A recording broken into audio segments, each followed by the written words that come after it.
मीरपुर नाम के शहर में तेजस अपनी पत्नी नीरू के साथ रहता था। पति पत्नी दोनों ही नौकरी करते थे। एक दिन तेजस गांव अपनी माँ के पास फोन करता है। हेलो, प्रणाम माँ। जीते रहो माँ, तुम दादी बनने वाली हो हैं?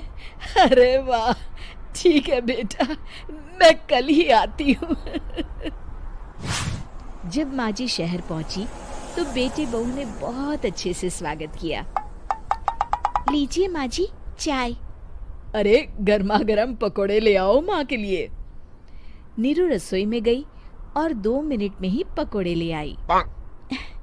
जी ये लीजिए। बहू, जादू से बनाए हैं क्या? अभी तो रसोई में गई थी। यम्मी। माँ जी, शीला रसोई में पकोड़े तल रही है, मैं बस लेकर आई। हे भगवान, मेरा धर्म भ्रष्ट कर दिया तूने। अब तो गंगा जल से शुद्धिकरण करना होगा। दूसरे दिन, माँ जी मैंने नाश्ता बना दिया है, ऑफिस जा रही हूँ। पर अभी तो घर का सारा काम पड़ा है। शीला आती ही होगी, झाड़ू पोछा बर्तन कपड़े वो सब कर लेगी।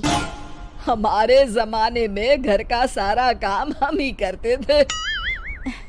जी माँ जी, आप बहुत होशियार हैं, मैं घर ऑफिस दोनों नहीं संभाल पाती।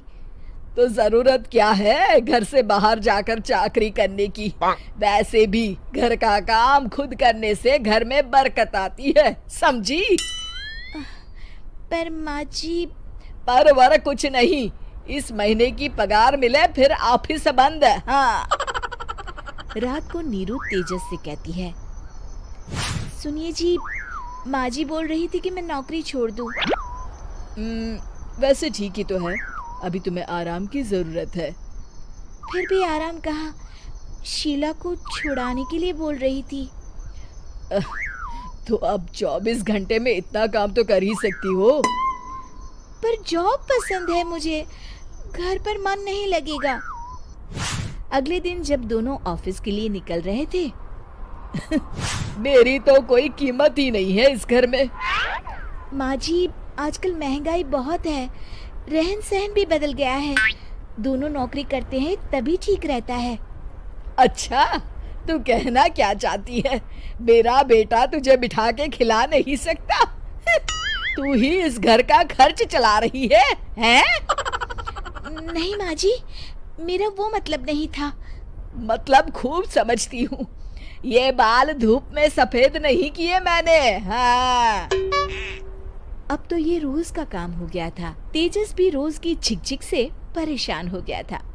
एक दिन उसने कहा, नीरू, वैसे भी तुम्हें मैटरनिटी लीव मिलने वाली है, तो अभी से ही छुट्टी ले लो। पर क्या, मेरी सैलरी अच्छी खासी है। आखिर नीरू ने रिजाइन कर दिया। जब बच्चा हुआ तो घर में सब बहुत खुश हुए। कुछ दिनों बाद तेजस फाइल देख रहा था। क्या हुआ तेजस, कुछ परेशान लग रहे हो? हाँ, वो हमारी जितनी सेविंग्स थी वो तो हॉस्पिटल में और छठी के फंक्शन में खत्म हो गई है नीरू। और अभी वैसे मंदी चल रही है तो मैं बोल रही थी कल मुन्ना को हेपेटाइटिस का टीका लगवाना है। नीरू, क्या पोस्टपोन नहीं कर सकते? नहीं जी, बिल्कुल नहीं। अब तेजस को समझ में आ रहा था कि उससे गलती हुई है। पैसों की कमी का असर घर के माहौल पर भी पड़ रहा था। अगले दिन, बेटा मेरा चश्मा और ये दवाइयाँ ले आना, पर्चा देते हुए माँ जी ने कहा।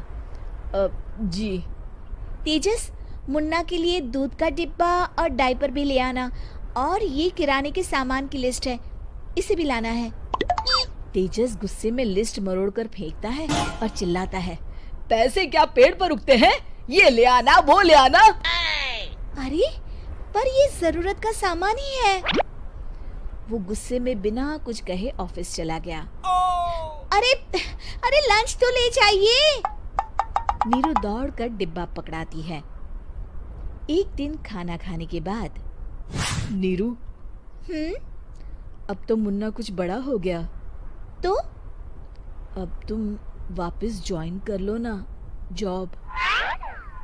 पर इस रिसेशन में जॉब मिलना बहुत मुश्किल है। ट्राई तो करो। फिर मुन्ना? माँ जी है ना, और एक फुल टाइम मेड भी लगा लेंगे। पर माँ जी, उन्हें तो पसंद नहीं। तभी माँ जी वहाँ आ जाती है और प्यार से नीरू के सर पर हाथ फेरते हुए बोलती है, अब मेरी समझ में आ गया बहू, पहले के और अब के समय में अंतर है। तुम काम शुरू करो, मुन्ना की जिम्मेदारी मेरी। मेरी प्यारी माँ जी। ये कहकर नीरू उनके गले लग गई। शिक्षा, परिवर्तन संसार का नियम है, हमें भी समय के साथ चलना चाहिए। उम्मीद है कि आपको हमारी ये कहानी पसंद आई होगी। कृपया हमारे चैनल को सब्सक्राइब करें और सभी अपडेट्स के लिए बेल आइकन जरूर क्लिक करें। और हाँ, वीडियो लाइक और शेयर करना मत भूलिएगा। Bye bye.